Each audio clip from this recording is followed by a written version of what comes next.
कृष्ण कृष्ण हरे हरे, हरे राम राम राम हरे हरे। श्रीमद् भगवद गीता चौथा अध्याय और 10वां श्लोक 4.10। वितराग भय क्रोध मन्मना मामुपाश्रितः, बहवो ज्ञान तपसा पूता मद्भावमागता। अनुवाद और तात्पर्य श्रील प्रभुपाद जी के द्वारा। श्रील प्रभुपाद की जय।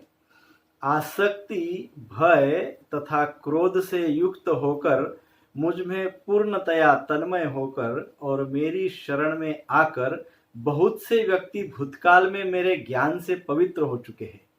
इस प्रकार उन सबों ने मेरे प्रति दिव्य प्रेम को प्राप्त किया है। ओम अज्ञानतिमिरान्धस्य ज्ञानाञ्जनशलाकया चक्षुरुन्मिलितं येन तस्मै श्रीगुरुवे नमः। श्रीचैतन्यमनोभीष्टं स्थापितं येन भूतले स्वयं रूप कदा मह्यं ददाति स्वपदान्तिकं। वन्देऽहं श्रीगुरो श्रीयुतपदकमलं श्रीगुरून् वैष्णवांश्च। श्रीरूपं साग्रजातं सहगण रघुनाथान्वितं तं सजीवं साद्वैतं सावधूतं परिजनसहितं कृष्ण चैतन्य देवं। श्रीराधा कृष्ण पादान् सहगण ललिता श्री विशाखान्वितंश्च। हे कृष्ण करुणा सिंधु दीनबंधु जगत्पते गोपेश गोपिका कांतः राधा कांत नमोस्तुते। तप्त कांचन गौरांगी श्री राधे वृंदावनेश्वरी वृषभानुसुते देवी प्रणमामि हरिप्रिये। वाञ्छाकल्पतरुभ्यश्च कृपा सिन्धुभ्य एव च पतितानां पावनेभ्यो वैष्णवेभ्यो नमो नमः। जय श्री कृष्ण चैतन्य प्रभु नित्यानंद श्री अद्वैत गदाधर श्रीवासादि गौर भक्त वृंद। हरे कृष्ण कृष्ण कृष्ण हरे हरे, हरे राम राम राम हरे हरे। हरे कृष्ण कृष्ण कृष्ण हरे हरे, हरे राम राम राम हरे हरे। हरे कृष्ण कृष्ण कृष्ण हरे हरे, हरे राम राम राम हरे हरे। श्रील प्रभुपाद की जय। तो हमने इस प्रकार से पिछले श्लोक में देखा था 4.9 में भगवान कहते हैं जन्म कर्म च मे दिव्यम यो मे वेत्ति तत्वतः, यो मे वेत्ति तत्वतः। अर्थात जो व्यक्ति इस प्रकार से मेरे दिव्य जन्म और दिव्य कर्म के विषय में तत्वतः जानता है उसे मेरा धाम प्राप्त होता है, मैं प्राप्त होता हूं। इस प्रकार से भगवान ने पिछले श्लोक में कहा था। तो अर्जुन के मन में हो सकता है, ये संभावना है कि अर्जुन के मन में यह विचार आ जाए कि क्या ऐसा कोई एकाध ही व्यक्ति होता है, क्योंकि भगवान ने एक वचन में कहा यो मे वेत्ति तत्वतः, अर्थात जो व्यक्ति, अर्थात एकाध कोई व्यक्ति। इस प्रकार से एक वचन में भगवान ने पिछले श्लोक में बात किया है। तो भगवान ऐसे सोच रहे कि शायद अर्जुन के मन में यह आ जाए कि अर्जुन सोचे कि हो सकता है कोई ऐसा एकाध ही व्यक्ति हो। तो वो एक वचन का अर्थ अर्जुन एक वचन में ही न ले, इसलिए इस श्लोक में भगवान क्या कहते हैं, इस श्लोक में कहते हैं बहवो ज्ञान तपसा पूता। बहवो ज्ञान तपसा, वो कहते हैं कि अनेकों लोगों ने इस प्रकार से ये ज्ञान को प्राप्त किया, अपने आप को नियंत्रित किया और इस प्रकार से मुझे प्राप्त किया। तो अर्जुन के मन में यह भाव न आए कि यह तो साइंस, ये जो शास्त्र है वो केवल एकाध कोई व्यक्ति, करोड़ों में एकाध कोई होगा उसके लिए है। तो उस बात का संदेह, वो जो संदेह अर्जुन में था, उस संदेह को दूर करने के लिए भगवान ने यह श्लोक कहा। और दूसरी बात है, अर्जुन के मन में यह भी संदेह हो सकता है, आ गया हो कि क्या केवल भगवान का जन्म और कर्म इतना ही जानने से भगवत धाम की प्राप्ति होती है? क्या इतना मात्र जानना पर्याप्त है? ऐसे अर्जुन के मन में संदेह हो सकता है आ गया हो, क्या अन्य कोई योग्यताओं की आवश्यकता नहीं है? क्या केवल इतना ही जानना पर्याप्त है? इस प्रकार से अर्जुन के मन में यह संदेह हो सकता है। भगवान अंतर्यामी है, वो जान गए और वो संदेह को भी दूर करने के लिए भगवान ने यह श्लोक कहा है। एक वचन का संदेह दूर करने के लिए, और दूसरी बात, क्या अन्य कोई योग्यताओं की आवश्यकता नहीं है, ऐसा संदेह अर्जुन के मन में आया। उन दोनों संदेहों को दूर करने के लिए उनके उत्तर के रूप में भगवान ने यह श्लोक कहा है 4.10। तो वो उत्तर में भगवान ने इस श्लोक में योग्यताएं बतलाई है कि ऐसे व्यक्ति की जो भगवान को प्राप्त करते हैं, भगवत धाम को प्राप्त करते हैं, आनंद को प्राप्त करते हैं, भक्ति को प्राप्त करते हैं, प्रेम, शांति, यश, ये सब कुछ जो प्राप्त करते हैं, उनमें और क्या योग्यताएं होती है। तो उस योग्यताओं के रूप में भगवान पहले ही पंक्ति में कहते हैं वित राग भय क्रोध। वित राग भय क्रोध अर्थात वित अर्थात मुक्त रहते हैं। किससे मुक्त रहते हैं? राग भय और क्रोध से मुक्त रहते हैं। इस प्रकार से भगवान वो उत्तर में कहते हैं कि उन लोगों की और योग्यताएं क्या होती है, तो राग भय और क्रोध से वे मुक्त होते हैं। 14वें अध्याय के 7वें श्लोक में ये राग, इस विषय की हम चर्चा करें तो 14.7 भगवत गीता में कहा गया राग अर्थात आसक्ति, और आसक्ति अर्थात रजो रागात्मकम विद्धि। 14.7 रजो रागात्मकम विद्धि अर्थात रजोगुण जो है वो रागात्मक है। रागात्मक है अर्थात आसक्ति को दर्शाता है। आसक्ति रजोगुण, आसक्ति से रजोगुण की प्राप्ति होती है।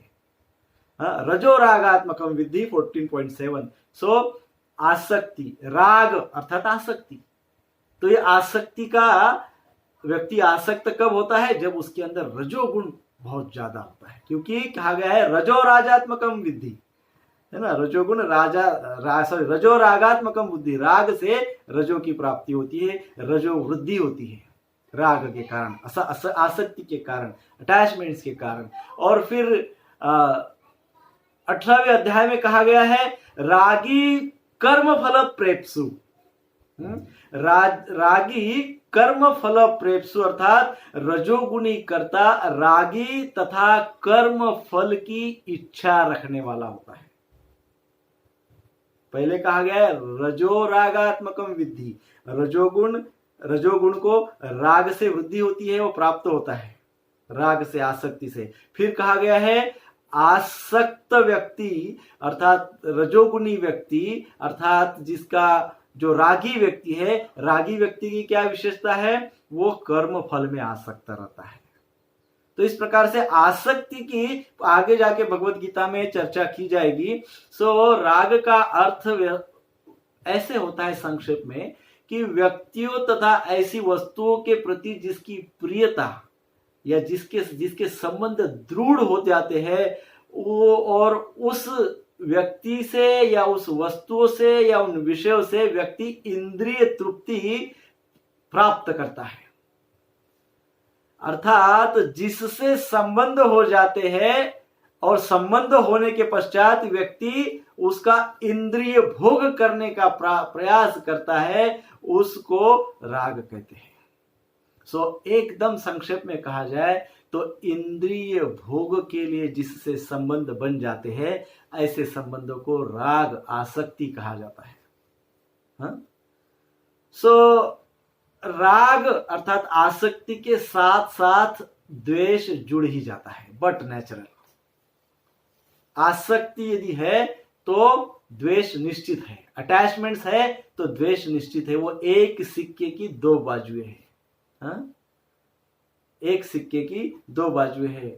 सो रजोगुणी व्यक्ति उन व्यक्तियों तथा वस्तुओं से राग करता है जो उसको इंद्रिय तृप्ति में सहायक होती है।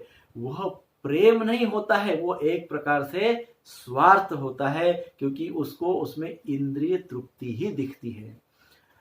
और दूसरी बात देखिए, रजोगुणी व्यक्ति उन वस्तुओं से आसक्त होता है जिससे उसको इंद्रिय तृप्ति होती है, परंतु उसी समय जिन वस्तुओं से या व्यक्तियों से उसको इंद्रिय तृप्ति में बाधा होती है या बाधक होते हैं, उनसे वो व्यक्ति द्वेष करता है। उसके इंद्रिय तृप्ति में जो अनुकूल होते हैं उससे वो अटैच होता है, उसके इंद्रिय तृप्ति में जो प्रतिकूल होते हैं उससे वो द्वेष करता है। सो उसका राग और द्वेष अनुकूल और प्रतिकूलता पे निर्भर होता है। अनुकूल और प्रतिकूलता केवल और केवल इंद्रिय भोग के प्रति। अब आप देखिए पहले अध्याय के 11वें श्लोक में दुर्योधन कहता है, दुर्योधन क्या कहता है? भीष्ममेवाभिरक्षन्तु भवन्त सर्व एव हि। भीष्ममेवाभिरक्षन्तु, सारे सभी को उपदेश देता है। दुर्योधन कहता है आप सभी भीष्म पितामह की सहायता करो, भीष्म पितामह का रक्षण करो। क्यों? क्या भीष्म पितामह के साथ दुर्योधन को कोई प्रेम है? नहीं, परंतु भीष्म पितामह का उपयोग वो उसके इंद्रिय तृप्ति के लिए करना चाहता है, इसलिए भीष्म पितामह के प्रति उसकी आसक्ति है, इसलिए कह रहा है उनका रक्षण करो, क्योंकि उसके इंद्रिय तृप्ति में वो फेवरेबल है, वो अनुकूल है, इसलिए वो इस प्रकार से अपने सैनिकों को उपदेश देता है। विशेषकर जो भक्त होते हैं, भक्तों के विषय में कहा जाए तो भक्त राग और द्वेष दोनों से मुक्त होते हैं, क्योंकि ये दोनों कृष्ण भक्ति में बाधक हैं। तो भक्तों को शुरुआत से ही इस प्रकार से उनसे अभ्यास करवाया जाता है कि वे राग और द्वेष से दूर रहे और भक्ति में निपुण हो जाए, भगवान श्री कृष्ण की सेवा करे। आप श्रील प्रभुपाद जी की यदि जीवनी देखे, पूर्ण आत्मचरित्र पढ़े, तो श्रील प्रभुपाद जी के मायापुर वास के दरमियान, जब मायापुर में शुरुआती समय में जब प्रभुपाद जी मायापुर में रहते थे, तो आपने देखा होगा प्रभुपाद जी एक साधारण कुटिया में रहते थे। आज भी वहां पे उपस्थित है कुटिया, हमको दर्शन के लिए उपलब्ध है, हम जाते हैं तो दर्शन करते हैं प्रभुपाद जी की कुटिया में। तो वो जो प्रभुपाद जी की कुटिया है, भजन कुटीर जिसको कहते हैं, वो भजन कुटीर प्रभुपाद जी उसी में रहते थे। उस कुटिया में ही प्रभुपाद जी के डीटीज थे, वहीं पे पूजा करते थे, उसी में रहते थे और वहीं पे सोते थे प्रभुपाद जी। परंतु उन्होंने अपने भक्तों के लिए बड़े बड़े 2 बिल्डिंग खड़े कर दिए थे, भक्त निवास। भक्तों के लिए उन्होंने सुंदर निवास की योजना बनाई थी, बहुत सुंदर गृह का निर्माण किया था, आश्रम का निर्माण किए थे और स्वयं कुटिया में रहते थे। तो ये है प्रेम। यहां इंद्रिय तृप्ति नहीं है, यहां केवल प्रेम है, यहां केवल भक्ति है। यह प्रभुपाद जी, जिस प्रकार से प्रभुपाद जी ने अपने सारे इंद्रिय भोगों को त्याग कर कृष्ण भक्ति का स्वीकार किया है, प्रभुपाद जी हमको यही सिखाते कि भगवान श्री कृष्ण की सेवा में हमको इंद्रिय भोग को त्यागना चाहिए, हमको स्वार्थ को त्यागना चाहिए, हमको सेवा भाव रखना चाहिए, भक्तों की सेवा करनी चाहिए, है ना। यदि हम इंद्रिय भोग का भाव नहीं छोड़ेंगे, इंद्रिय भोग में ही लिप्त रहेंगे केवल और केवल, तो हमारी दशा हिरण्यकश्यपु जैसी हो जाएगी। हिरण्यकश्यपु ने पूरा संसार अपने नियंत्रण में कर लिया था। उसने ब्रह्मा जी से वरदान प्राप्त करके पूरे संसार पे अपना राज्य कर लिया, पूरे संसार को अपने नियंत्रण में कर लिया था, परंतु हिरण्यकश्यपु अपने इंद्रियों को नियंत्रित नहीं कर पाया, अपने इंद्रियों को नियंत्रण में नहीं कर पाया, सारे संसार को नियंत्रित कर पाया है। इससे यह हमको पता चलता है कि हम सारे संसार पे राज्य कर सकते हैं, सारे संसार को हम प्राप्त कर सकते हैं, संसार की सारी सुख सुविधाएं प्राप्त कर सकते हैं, बड़े धनी ऐश्वर्यशाली संपन्न हो सकते हैं, परंतु यह आवश्यक नहीं है कि हम अपने इंद्रियों को नियंत्रित कर सकें। संसार को नियंत्रित कर सकते हैं, इंद्रियों को नियंत्रित करना आसान नहीं है, केवल और केवल कृष्ण भक्ति से ही वो प्राप्त हो सकती है। भगवान के भक्ति से ही हमारी इंद्रियां नियंत्रित हो सकती हिरण्यकश्यपु इतना संसार को नियंत्रित किया, इंद्रियों को नियंत्रित नहीं कर पाया। इसका अर्थ यह है कि इसके पास भक्ति नहीं थी, इसलिए इंद्रियों का वो नियमन नहीं कर पाया, संयम नहीं था उसको, इंद्रिय संयम। हमको भी यह ध्यान में रखना चाहिए, यदि हम भक्ति में रहेंगे तभी हमारे इंद्रियों का संयमन होगा, तभी हमारे इंद्रियों को हम नियंत्रित कर पाएंगे। अन्यथा इंद्रियों को नियंत्रित करने का संसार में कोई दूसरा साधन नहीं है, कोई सुपर कैप्सूल नहीं है, कोई टैबलेट नहीं कि चलो एक टैबलेट खा लिया, एक गोली खा ली और अब मेरे इंद्रियां कंट्रोल हो गई। नहीं, इम्पॉसिबल। केवल केवल केवल कृष्ण भक्ति, भगवान के प्रति भक्ति भाव ही हमको हमारे इंद्रियों को नियंत्रित करने में सहायता कर सकता है। इसमें कहा गया वीत राग भय क्रोध, इस प्रकार से राग आसक्त हो जाता है व्यक्ति, और रजोगुण के कारण व्यक्ति आसक्त हो जाता है। दूसरा कहा वीत राग, राग भय, राग अर्थात आसक्ति, भय अर्थात भविष्य की चिंता, फियर।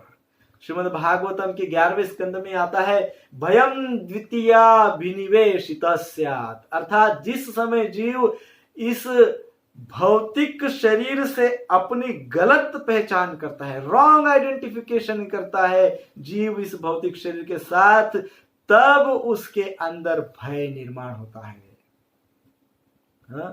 रॉन्ग आइडेंटिफिकेशन, मैं ये हूं, मैं वो हूं, मैं ऐसा हूं, मैं वैसा हूं, सब धरा का धरा रह गया है प्रभु जी।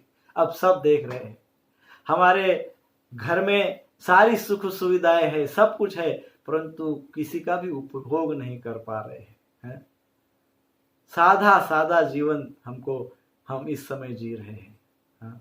अर्थात क्या है कि हमको यह समझना चाहिए कि हमारी जो आइडेंटिटी है, हमारा जो रियल सही परिचय है, रियल आइडेंटिटी, हमारी रियल आइडेंटिटी है मैं आत्मा हूं। और आत्मा का स्वभाव क्या है? जीवेर स्वरूप है कृष्णेर नित्यदास। आत्मा का स्वभाव ही मूलतः सेवा है, प्रेम है।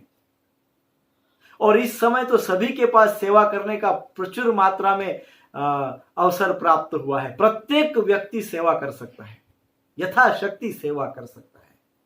और जीव का वो स्वभाव है, जीव कृष्ण की सेवा करना चाहता है। जीव कृष्ण के ममे अंशो जीव लोके जीव भूत सनातन, प्रत्येक व्यक्ति के अंदर परमात्मा रूप में जो भगवान उपस्थित है, प्रत्येक व्यक्ति की सेवा जीव करता है। सेवा में जीव को आनंद आता है, संतुष्टि होती है, प्रेम का अनुभव होता है, आत्म संतुष्टि होती है सेवा में।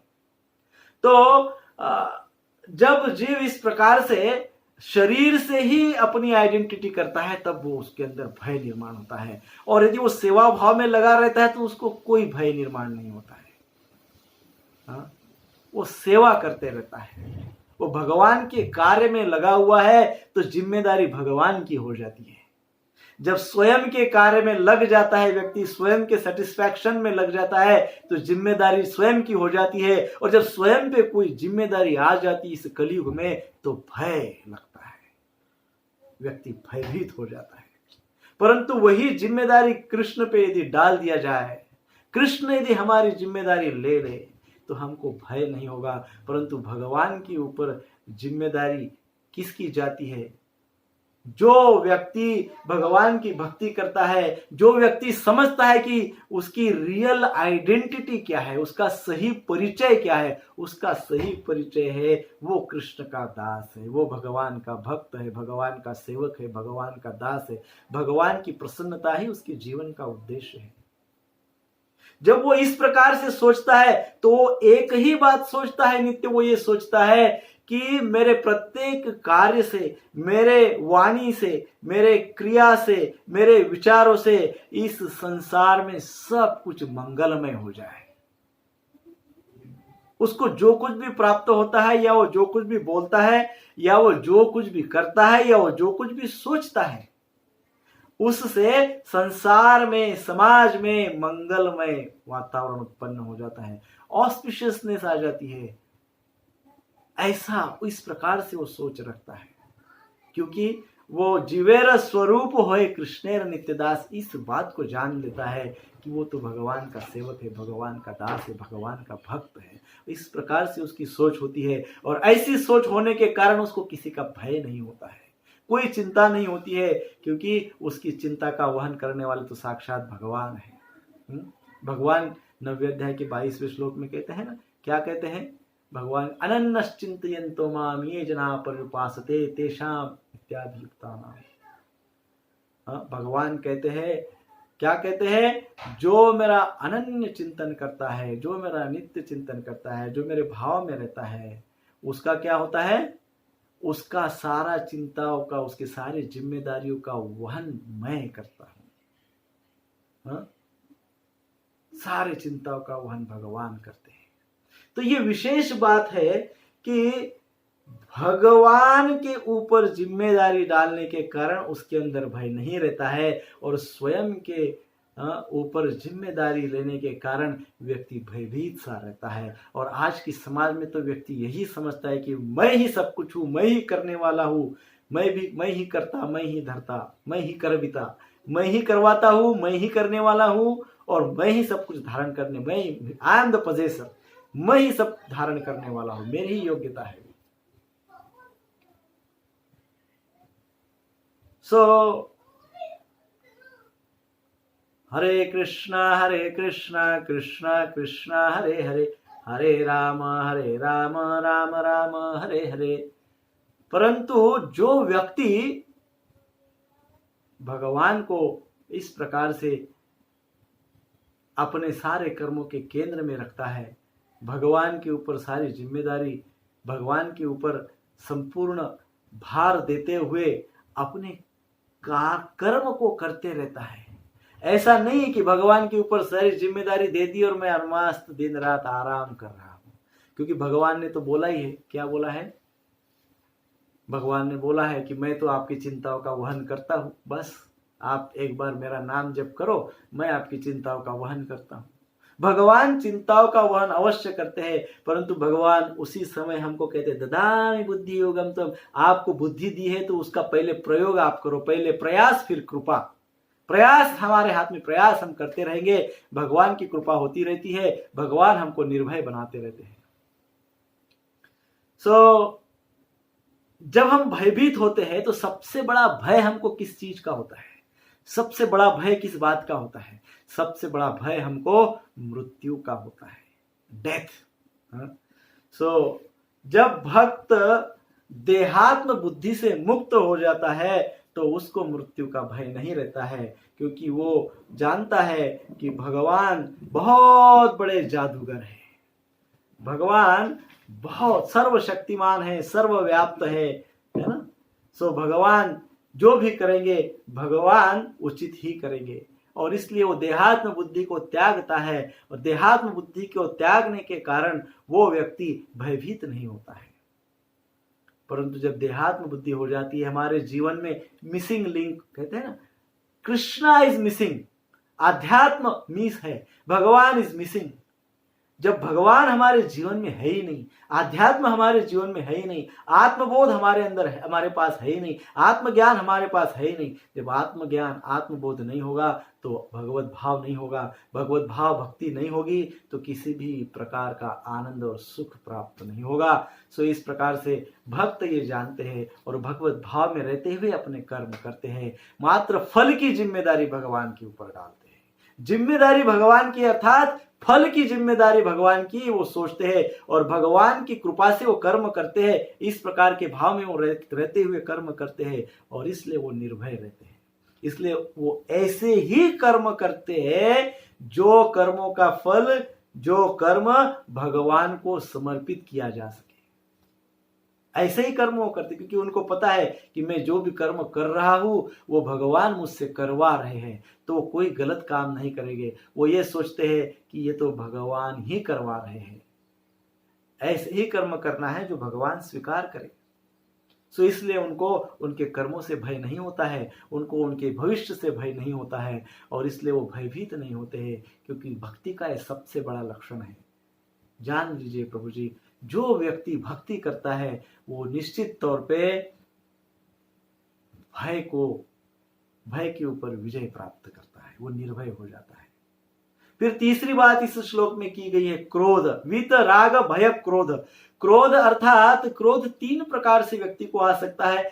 सात्विक, राजसिक और तामसिक, 3 प्रकार से क्रोध आता है। जैसे सात्विक क्रोध किसको कहते हैं? सात्विक क्रोध अर्थात जैसे माता पिता को अपने संतान के प्रति जब क्रोध आता है, जब संतान सुनती नहीं है और उसका कल्याणमय मार्ग से संतान भटक जाती है, तो माता पिता क्रोध करते हैं, है ना। माता पिता चाहते हैं कि अपने संतान का कल्याण ही। तो इस प्रकार से दूसरों के कल्याण के लिए कभी कोई क्रोध आता है व्यक्ति के अंदर, तो उसको सात्विक क्रोध कहा जाता है। वो कभी कभार उसमें शिक्षा भी देते हैं माता पिता, परंतु वो शिक्षा का उद्देश्य क्या होता है? शिक्षा का उद्देश्य होता है कल्याण। दूसरे प्रकार का क्रोध है राजसिक क्रोध। कामात् क्रोधाभिजायते। राजसिक क्रोध किससे उत्पन्न होता है? कामात् क्रोधाभिजायते, काम से जो क्रोध उत्पन्न होता है, अर्थात इंद्रिय तृप्ति में बाधा होने से जो क्रोध उत्पन्न होता है। इंद्रिय तृप्ति में बाधा आ जाती है ना, कई बार हम इंद्रिय भोग करना चाहते हैं तो कोई प्रतिकूल व्यक्ति या विषय बीच में आ जाता है तो बड़ी बाधा आती है, बड़ा क्रोध आता है, बड़ा गुस्सा आ जाता है। ऐसे क्रोध को रजोगुणी क्रोध कहते हैं। कामना पूर्ण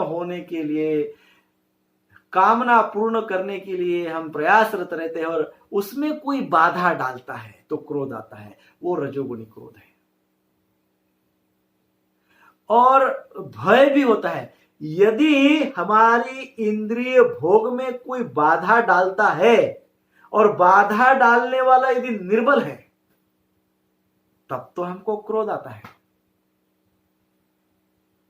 परंतु यदि बाधा डालने वाला हमसे बलशाली है तो हमको क्रोध नहीं आता है, क्योंकि बाधक जो है हमसे बलशाली है, तो हमको क्या होता है? भय लगता है, तब हमको उससे भय लगता है। ये भय तो वास्तविकता तामसिक लक्षण है। फियर, किसी बात से भयभीत होना, डरना, ये तमस का लक्षण है। और क्रोध आना, ये राजसिक क्रोध जो है राजस का भी एक लक्षण है। सत्वगुण में भी क्रोध आ जाता है, रजोगुण में भी क्रोध आ जाता है, तमोगुण में भी क्रोध आ जाता है। तो रजोगुण का जो क्रोध होता है वो अटैचमेंट्स के कारण होता है। अटैचमेंट्स, आसक्ति पूर्ण नहीं होती, इंद्रिय भोग पूर्ण नहीं होते हैं, क्रोध आता है। तमोगुण में जो क्रोध आता है वो अहंकार से उत्पन्न क्रोध रहता है। अब इस प्रकार से जो क्रोध आता है वो कैसे होता है? वो मैं सबसे उत्तम, I am the boss, I only exist, केवल मेरा ही अस्तित्व होना चाहिए, केवल मैं ही संसार का बॉस हूं, मैं ही करता हूं, आई एम द डूअर, मैं ही करता हूं, मैं ही बॉस हूं और मेरे लिए सब कुछ उत्पन्न है।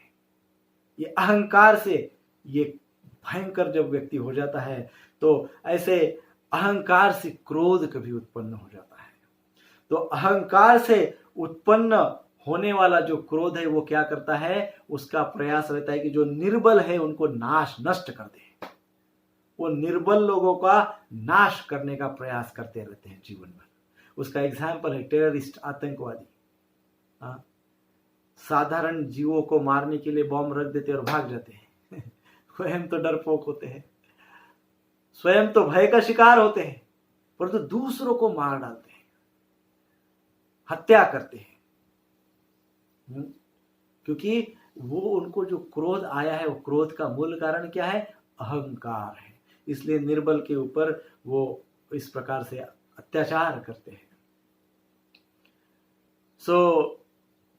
इस प्रकार से दूसरे पंक्ति में कहा गया मन मया माम उपाश्रित, मुझ में तन्मय होते हैं तथा मेरी शरण लेते हैं। उपाश्रित, या तो मन मया मेज में तन्मय होते हैं या मेरी शरण ग्रहण कर लेते हैं।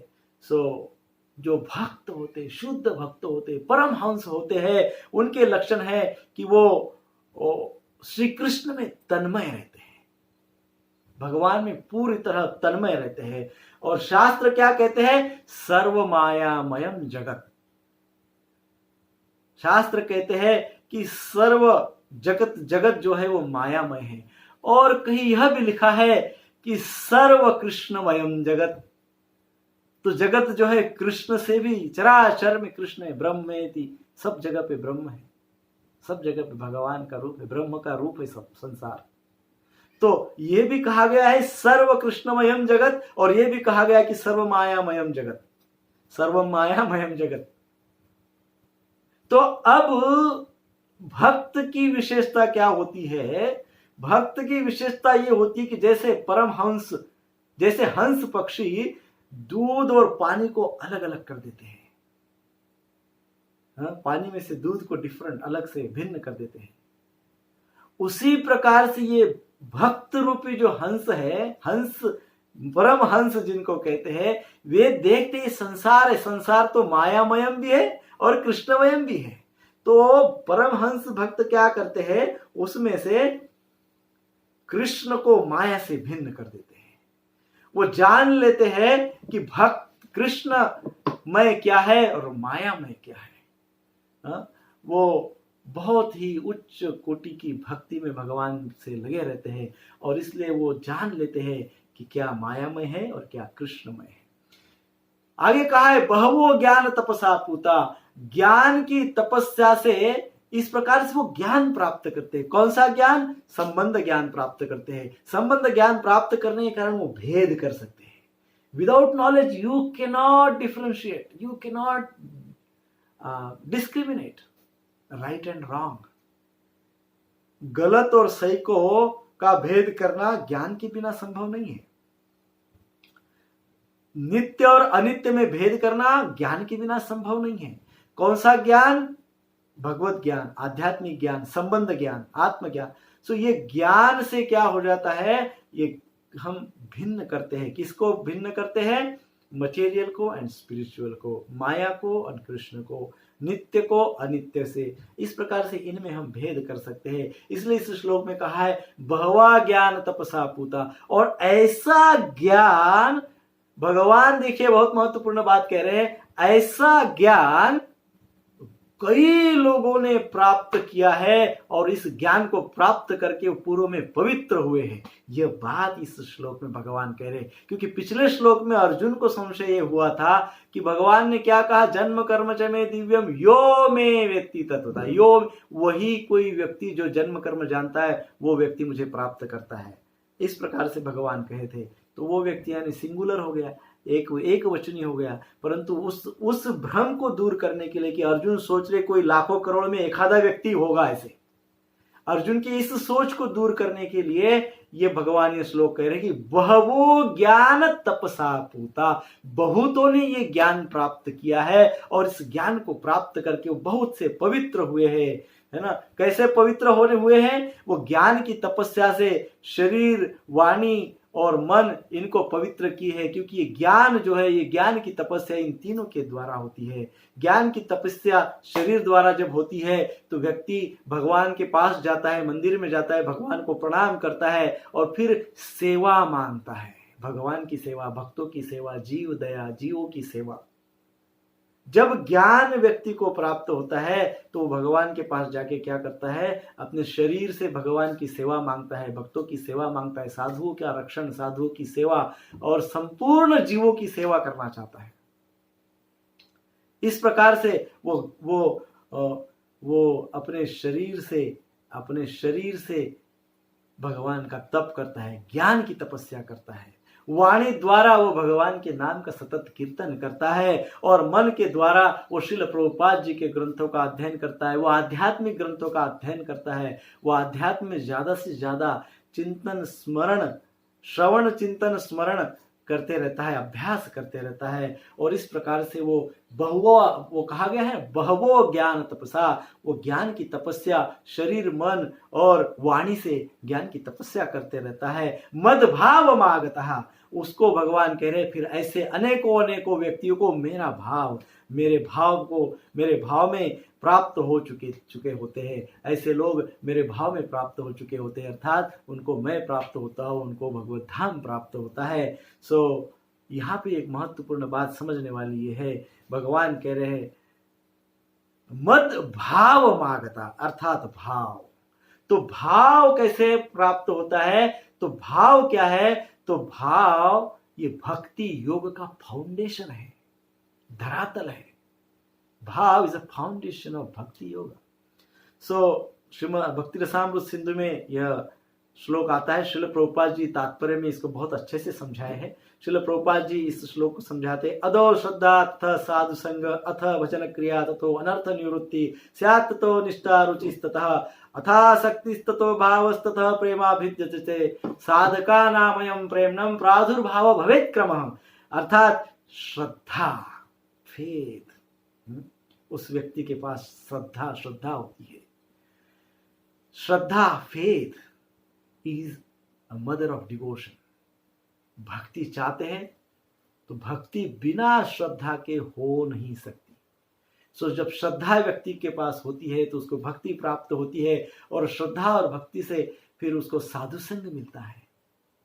अथो श्रद्धा तथा साधु संग, साधु संग मिलता है। ऐसे साधुओं का संग मिलता है जिनका भजन में रुचि है, जिनकी नाम जप में रुचि है, भजन में रुचि है। फिर ऐसे साधु का संग करने से भजन क्रिया करने लगता है व्यक्ति, हरि नाम का जप अच्छे से करता है, भगवान के नाम का स्मरण करता है। और जब भगवान के नाम का जब जप इस प्रकार से व्यक्ति करने लगता है तो धीरे धीरे उसके अंदर के अनर्थ दूर हो जाते हैं। जैसे जैसे अनर्थ दूर होते जाएंगे वैसी वैसी निष्ठा बढ़ती जाती है। जैसी जैसी निष्ठा बढ़ती जाएगी वैसी वैसी टेस्ट आने लगती है, रुचि उत्पन्न होने लगती है। और जैसी रुचि और गाढ़ी हो जाती है, आसक्त होने लगते हैं, आसक्ति आती है हरिनाम के प्रति और भगवान के प्रति। और जैसी जैसी आसक्ति बढ़ जाती है वैसे वैसे भाव प्रकट होने लगता है, जो इस श्लोक में भगवान कहते हैं मद भाव मागता। तो भाव प्रकट होने लगता है, और भाव का उच्च स्तर अर्थात प्रेम, भगवत प्रेम प्राप्त होता है। सारे संपूर्ण संसार से व्यक्ति प्रेम करने लगता है, भक्त प्रेम करने लगता है। सब जगह वो संपूर्ण सारे निर्माण को, संपूर्ण क्रिएशन को वो प्रेम पात्र समझता है। तो इस प्रकार से मद भाव मागता, भगवान का भाव प्राप्त करना है। भगवान ये एश्योरेंस कर रहे हैं, भगवान इसमें ये हमको गारंटी दे रहे हैं कि जो इस प्रकार से भगवान के भाव में रहता है, इस प्रकार से बहवो ज्ञान तपसा, ये ज्ञान प्राप्त करता है। वो ज्ञान प्राप्त करते वक्त कौन सा कंडीशन है? ये ज्ञान प्राप्त करते वक्त वो किस प्रकार से अपने आप को रखता है? वीत राग भय क्रोध, राग भय और क्रोध से मुक्त रखकर, अपने आपको इन सब से मुक्त रखते हुए जो व्यक्ति ज्ञान प्राप्त करता है वो व्यक्ति मेरे भाव को प्राप्त करता है। और इस प्रकार से जो मेरे भाव को प्राप्त करता है उसको अंततः प्रेम प्राप्त होता है, भक्ति प्राप्त होती है, सुख, आनंद, शांति, संतुष्टि सब प्राप्त होती है। अंततः उसको भगवत धाम प्राप्त होते हैं, भगवान प्राप्त होते हैं। भगवान तो उसको नित्य प्राप्त। ये मार्ग जो भक्ति मार्ग है ना, ये भक्ति मार्ग का डेस्टिनेशन भले ही भगवान है, गंतव्य स्थान हमारा जो गोल है वो मार्ग पे चलते चलते जा रहे हैं, और हमारी जो मंजिल है वो भगवान है। परंतु ये मार्ग की विशेषता ये है कि इस मार्ग पे यदि हम इन नियमों से वीत राग भय क्रोध से चलते जाएंगे तो पद पद पे भगवान हमको प्राप्त होगी। हरे कृष्ण कृष्ण कृष्ण हरे हरे, हरे राम राम राम हरे हरे। श्रील प्रभुपाद की जय।